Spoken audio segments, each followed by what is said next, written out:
আমরা ডেট ফাংশনের আরেকটু অ্যাডভান্স লেভেলে এসে আমরা এখানে অ্যাড এবং সাবট্রাক্ট করব, যে আমাদের একটা নির্দিষ্ট অথবা বেঞ্চমার্ক ডে সাথে আমরা কিছু দিন অ্যাড করতে চাই, অথবা একটা নির্দিষ্ট ডে থেকে কিছু দিন আমরা বিয়োগ করতে চাই। এটা আমরা সাধারণত ফাইন্যান্সিয়াল অ্যানালাইসিসের জন্য করে থাকি, অথবা ডেটা অ্যানালাইসিসের জন্য করতে হতে পারে। যে আমাদের বিভিন্ন সময় বিভিন্ন ডেটের সাথে আমরা কোনো ডে অ্যাড করে আরো কতদিন হতে পারে সেটা আমরা বের করতে পারি, অথবা এই ডের সাথে আরো 5 দিন কমায় অথবা বাড়ায় কি হবে, অথবা 50 দিন কমালে কি হবে, অথবা 500 দিন কমলে কোন ডেটটা ছিল, সেই দিন কোন ডেট ছিল সেইটা আমরা বের করতে পারি। সো দেখবো আমরা কিভাবে একটা নির্দিষ্ট ডেট অথবা আমাদের একটা এক্সাক্ট ডেটের সাথে আমরা অন্য কোনো ডে অথবা এডিশনাল ডে অ্যাড এবং সাবট্রাক্ট করতে পারি। তো আমাদের জন্য প্রথমে একটা আমাদের বেঞ্চমার্ক ডেটা ফিক্সড করতে হবে। তো এই বেঞ্চমার্ক ডেটা ফিক্সড করবেন, এটা আপনাদের ইচ্ছা মতো, আপনারা যখন বেঞ্চমার্ক ডেটা মনে করেন সেটা ফিক্স করে নেবেন।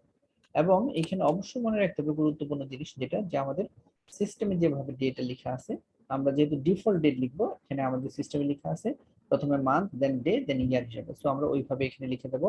তো এখানে আমি এইভাবে লিখছি যে month day then year, 7 month 23 day and 2021, এইটা হলো আমাদের ইয়ারটা, এটা মান্থ যেভাবে আমাদের সিস্টেম আছে সেইভাবে আমরা লিখছি। সো এই ডেটের সাথে আমরা 10 দিন যোগ করলে আমাদের ডেট হবে এরকম 8/2/2021, এবং 10 দিন বিয়োগ করলে আমাদের কি হবে সেটা আমরা দেখে নেব। সো আমরা এইটা যদি বের করতে যাই, তাহলে আমাদের প্রথমে একদম জেনারেল ফরম্যাটে আমরা যেভাবে যোগ বিয়োগ করি সেইভাবে করলে হয়ে যাবে। ইকুয়াল টু দিয়ে আমরা আমাদের বেঞ্চমার্ক ডে, দেন এর সাথে আমরা কি হবে প্লাস আরো 10 days। সো এইখানে আমরা plus 10 days। So then so এইটার সাথে আরো 10 days যোগ হলে আমাদের ডেট হবে 8/2/2021। যদি আমাদের এইটার সাথে আরো 10 দিন বিয়োগ করতে চাই, সো একইভাবে আমরা সেম ওয়েতে ইকুয়াল টু আমাদের বেঞ্চমার্ক ডে, দেন আমরা 10 days মাইনাস করতে চাই। এখানে আমরা মাইনাস লিখে রাখছি -10 days। সো এইখানে আমাদের আর মাইনাস চিহ্নটা দিতে হবে না, আমরা শুধু প্লাস করে দিলেই হবে। প্লাস, কারণ প্লাস মাইনাস হবে মাইনাস। যদি আমাদের এখানে মাইনাস না থাকতো, আমরা মাইনাস না দিতাম, তাহলে আমরা এইখানে 20 -10 days দিতাম। সো আমরা চাইলে এখান থেকে যদি মাইনাস করতে চাই, যদি এখানে মাইনাস সাইনটা রাখি, সো আমাদের এখানে প্লাসটা দিতে হবে। আর যদি মাইনাস সাইন না রাখি, তাহলে আমাদের এখানে মাইনাস দিলে হয়ে যাবে। সো যেহেতু আমরা মাইনাস সাইন এখানে দিয়ে রাখছি, সো এই জন্য আমি প্লাস সাইন দিলাম, কারণ প্লাস আর মাইনাস হবে মাইনাস। সো এইটা আমরা মাইনাস করে দিলাম। তো এখন 13/7/2021 হলো। ঠিক একইভাবে আমরা এইখানে যদি 20 days হয়, 20 আমরা দুইটাই প্লাস সাইন দিয়ে রাখলাম, দুইটাই 20 যদি এরকম হয়, তাহলে আমরা কি হবে, যে এখানে 10 দিন যোগ করছি, এখানে 20 দিন। ঠিক একইভাবে আমাদের টুডে হলো এটা, অথবা আমাদের ডেজার্ট ডে, অথবা আমাদের ফিক্সড ডে সেটা, এর সাথে আমরা যোগ করবো কত 20 days প্লাস 20। সে অটোমেটিক্যালি এখানে ডেজ হিসেবে কাউন্ট করবে। একইভাবে দেখেন 8/12/2021।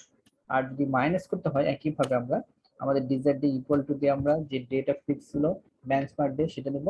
দেন এখন আমি বলছি এখানে কিন্তু মাইনাস সাইন দেওয়া ছিল, এখানে মাইনাস সাইন দেওয়া নেই। মাইনাস সাইন দেওয়া ছিল বলে আমরা প্লাস আর এইটা সিলেক্ট করলাম, কারণ প্লাস আর মাইনাসে মাইনাস হতো, বাট এখন যেহেতু মাইনাস সাইন দেওয়া নাই, সো আমরা এখানে মাইনাস সাইন দিয়ে দেবো, দেন এটা সিলেক্ট করবো।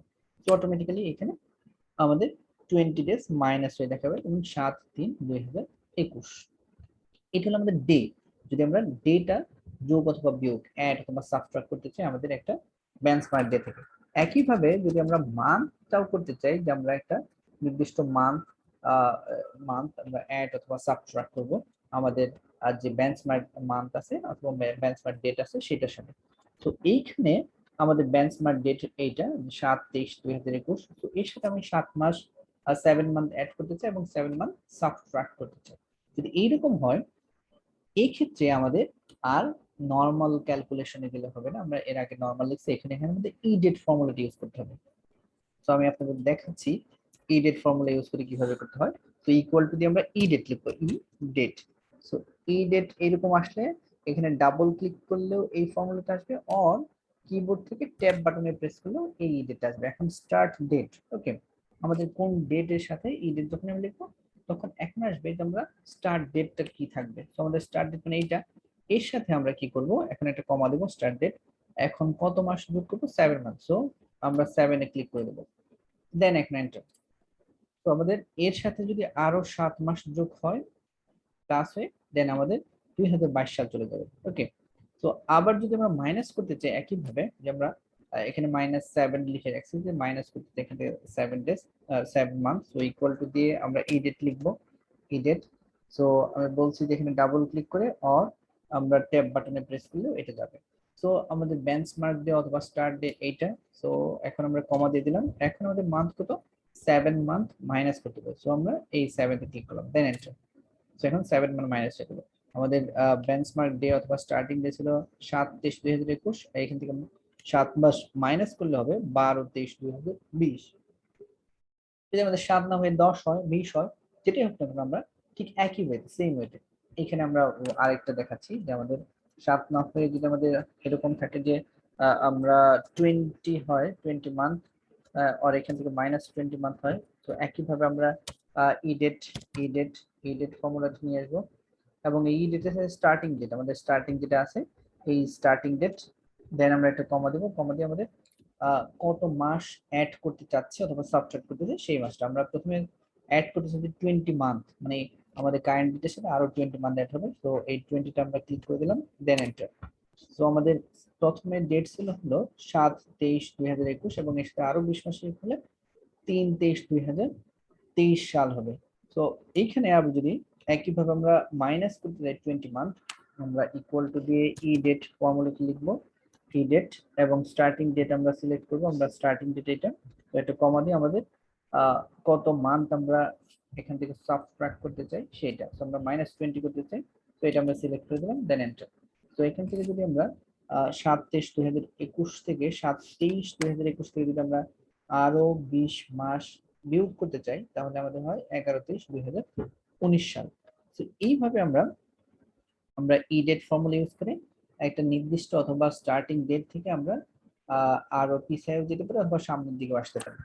একই রকম করে আমরা যদি ইয়ারটাও ক্যালকুলেট করতে চাই, যে আমাদের যে একটা নির্দিষ্ট ডেট অথবা স্টার্টিং ডেট যাই বলি না কেন, সেখান থেকে যদি আমরা সামনের দিকে অথবা পিছনের দিকে যেতে চাই, যেমন আমাদের যে ডেট আছে সেখান থেকে আরো 100 বছর আমরা সামনে যেতে চাই, আমি এখানে লিখছি 1/1/2019। তো জানুয়ারির 1 তারিখ, 1 জানুয়ারি 2019 থেকে যদি আমরা আরো 100 বছর যেতে চাই তাহলে 100 বছরে আমরা ওই যে 21 সালে চলে যাবো। যদি আমরা 100 বছর পিছিয়ে আসতে চাই এই ডেট থেকে তাহলে 1/1/1919 সাল হবে। তো এটা কিভাবে হলো, একই রকম করে সেম আমাদের যে অপশনটা ছিল সেটাই, বাট এইখানে এসে আমাদের একটু এডিশনাল কাজ করতে হবে। এডিশনাল কাজ হলো যে আমরা যেহেতু আমরা এইখানে ইয়ার দিচ্ছি, সেই ইয়ারটাকে আমাদের মান্থ ওয়াইজ ক্যালকুলেট করতে হবে। যদি 100 বছর হয় তার মানে মান্থ হবে কত, এর সাথে ইনটু হবে 12 মান্থ। তো এইভাবে আমরা এইটার ইয়ারটা ক্যালকুলেট করতে পারি। এখানে একটা দেখাচ্ছি আপনাদের, যদি আমরা এরকম করে নিই যে আমরা ই ডেট দিলাম equal to E date, so E ডেটটা আমরা লিখে নিলাম এবং স্টার্টিং ডেট হলো আমাদের এইটা, এই স্টার্টিং ডেটের সাথে আমরা মান্থ তুলে দেবো। তো এখন যেহেতু আমাদের মান্থ নেই, সো আমাদের ইয়ার আছে, সো ইয়ারটাকে আমরা মান্থ কনভার্ট করবো। তাহলে ইয়ারটাকে মান্থে কনভার্ট করতে হলে যে প্রত্যেক বছরে যেহেতু 12 মাস, সো 100 বছরে কত মাস হবে, সো 12 ইনটু যেটা আছে এটা, মানে আমাদের যে ইয়ারটা থাকবে সেটা, সো আমরা এইভাবে নিতে পারি যে 12 ইনটু 12 ইনটু আমাদের যে মান্থটা আছে এখানে 100 থাকলে 100, 200 থাকলে 200। সো এন্টার করে দিলাম। যদি আমাদের এরকম হয় যে আমাদের ডেটটা চাচ্ছি এরকম, সো এর সাথে আমরা অ্যাড করে দিলাম আরো 100 বছর। 100 বছর মানে হলো 12 ইনটু 100। সো এখানে অ্যাড হলো। সো একইভাবে আমরা এখানে সাবট্রাক্ট করতে চাইলেও এই ডেটটা লিখে আমরা আমাদের কারেন্ট ডেট হলো এটা, স্টার্টিং ডেট, দেন কমা, এখন চাচ্ছে মান্থ। সো এখানে যেহেতু মান্থ নেই আছে ইয়ার, সো এই জন্য আমরা 100 বছর মাইনাস করতে চাই। সো একইভাবে যেহেতু মান্থ প্রত্যেক বছরে 12 মাসে 1 মান্থ, সো আমরা 12 ইনটু আমাদের যে ইয়ারটা আছে সেটাকে আমরা পূরণ করে দিলাম। সো এখানে আমরা ক্লিক করে দিলাম, দেন আমাদের এইখান থেকে 100 বছর পিছনে চলে গেল আমাদের ডেট। তো এইভাবে আমরা একটা আমাদের নির্দিষ্ট ডেট থেকে আমরা একটা ডে অ্যাড করতে পারি, একটা মান্থ অ্যাড করতে পারি, একটা ইয়ার অ্যাড করতে পারি, আর একইভাবে আমরা একটা ডে সাবট্রাক্ট করতে পারি, ইয়ার সাবট্রাক্ট করতে পারি, আর মান্থ সাবট্রাক্ট করতে পারি।